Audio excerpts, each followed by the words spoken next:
السلام علیکم، welcome to are channel ناولزلوجی۔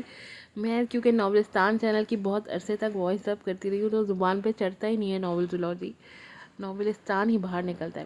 ناولستان بھی ویسے میرا چینل ہے اور ناولزلوجی بھی میرا ہی چینل ہے۔ لے کر آئیں گے دا لائن بریکر خط چکن کی ایپیسوڈ نمبر 16 کا پارٹ 2۔ اور کچھ حد تک تو یوشے سدھرتا جا رہا ہے، لیکن ابھی بھی کافی کام اس کے اوپر باقی ہے۔ جلدی سے چینل کو سبسکرائب کر دیں، ویڈیو کو لائک کیجیے گا، شیئر کیجیے گا، ریویوز دیجیے گا، بیل آئیکن کو ضرور پریس کیجیے گا تاکہ تمام ایپیسوڈ کی نوٹیفیکیشنز آپ کو وقت پر مل سکیں۔ پڑھتے ہیں ایپیسوڈ کی طرف۔ ناول ہے the line breaker, episode number ہے 16 پارٹ 2۔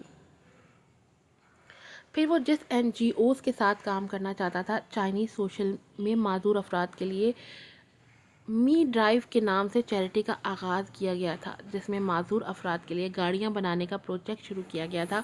یوشے بطور کار ڈیزائننگ اپنی خدمات انجام دے رہا تھا۔ پروجیکٹ بڑا تھا، گورنمنٹ آف چائنا بھی اس میں بھرپور تعاون کر رہی تھی۔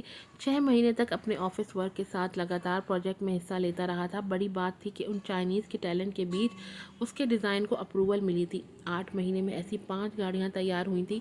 چائنا میں تو وہ کم قیمت پر تیار ہوئی تھی۔ وہ پاکستان میں شجاع کی این جی او سے بھی رابطے میں تھا اور ایسی گاڑیوں کی خواہش شجاع نے بھی ظاہر کی تھی۔ اس سلسلے میں پاکستان کی ایک آٹو کمپنی نے بھی تعاون کیا تھا۔ مینوفیکچرڈ وہ چائنا میں ہی ہوئی تھی، لیکن کار کی ڈیزائننگ یوشے کی تھی۔ وقت گزرنے کے ساتھ کل 3 گاڑیاں اسلام آباد بھیجی گئی تھیں۔ کار ڈیزائننگ کے پیسے اس نے نہیں لیے تھے کیونکہ یہ چیریٹی ورک تھا۔ سب حیران تھے، لیکن اب وہ ایسا ہی تھا۔ یہ تقریب اسلام آباد میں منعقد کی گئی تھی۔ گورنر پنجاب کے علاوہ اس کو بھی مدعو کیا گیا تھا، پر وہ جانا نہیں چاہتا تھا۔ وجہ وہ خود بھی نہیں جانتا تھا۔ تمہیں جانا چاہیے یوشے، بشیر اسے کہہ رہے تھے۔ میں نہیں جانا چاہتا، اس نے جیسے صاف انکار کیا۔ کیوں؟ تم جا رہے ہو اور بس۔ اس کو خاموش دیکھ کر وہ حکمیہ انداز میں بولے۔ اس کو یکدم ابراہیم کی یاد آئی تھی۔ آپ مجھ پر زبردستی کر رہے ہیں، جانتے نہیں میں کتنا ضدی ہوں، اس نے تیکھی نظروں سے دیکھتے جواب دیا۔ ضدی ہو پر سمجھدار ہو اور اندر سے جانے کے لیے تیار ہو، سو نخرے چھوڑو اور جاؤ۔ یوشے نے انہیں خشمگی نگاہوں سے دیکھا۔ آپ کو کیوں لگتا ہے کہ میں جانا چاہتا ہوں؟ یہ نہ پوچھو، یہ صورت ہی حال دل بیان کر دیتی ہے۔ وہ ذرا شاعرانہ انداز میں بولے۔ اچھا، تو میری صورت کیا بیان کر رہی ہے؟ وہ تھوڑا آگے ہو کر پوچھنے لگا۔ بشیر نے ذو معنی انداز میں اسے مسکرا کر دیکھا۔ تمہاری صورت کھل کر تمہارے دل کا حال بیان کر رہی ہے۔ آنکھیں چیخ چیخ کر صنم کو دیکھنے کے لیے بے قرار ہے۔ صنم نہیں، نیمل نام ہے اس کا۔ گویا بڑی سنجیدگی سے اس نے بات کا مفہوم سمجھے بغیر بشیر کی تصحیح کی تھی۔ وہ بشیر بھائی کی لگائی گئی کڑکی میں پھنس گیا تھا۔ اس کی بات پر وہ کھل کر ہنسے تھے۔ اس فرنگی کو اردو کی طرف لانا مشکل تھا۔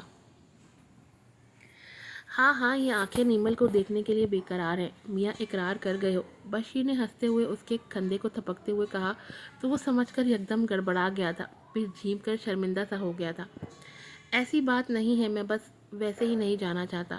وہ پتہ نہیں کیوں وہاں جانے سے ڈرتا تھا۔ اور آپ ایسی مشکل زبان نہ بولا کریں مجھ سے۔ وہ نروٹھے پن سے ذرا سنجیدگی سے بولا۔ بشیر سمجھ گئے تھے وہ اس بارے میں بات نہیں کرنا چاہ رہا تھا۔ اچھا چلو چھوڑتے ہیں ان باتوں کو، یہ بتاؤ میاں کیا داڑھی رکھ لی ہے؟ ان کے کہتے ہی بے ساختہ اس نے چہرے پر ہاتھ رکھا۔ شیف پڑی ہوئی تھی۔ نہیں تو بس کام میں مصروف تھا اس لیے۔ اوہ، میں نے سوچا لگتا ہے بچہ مکمل انسان کا بچہ بن گیا ہے۔ وہ مہین سا مسکرایا۔ تمہیں پہلے کس کا بچہ تھا؟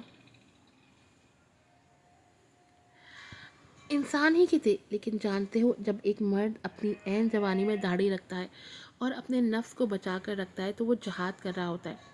اچھا، تو کیا میں بھی جہاد کر لوں؟ اس نے دائیں ابرو اچکا کر مسکراتے ہوئے پوچھا۔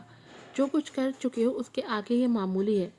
اب آپ مجھے جھاڑ پر چڑھا رہے ہیں۔ تم چڑھ چکے ہو میرے بیٹے، ویسے تم اس لک میں کول لگ رہے ہو۔ تمہارے چہرے پر سنہری بال جچ رہے ہیں۔ اچھا، پر میں آپ کی اس بات سے متاثر نہیں ہونے والا۔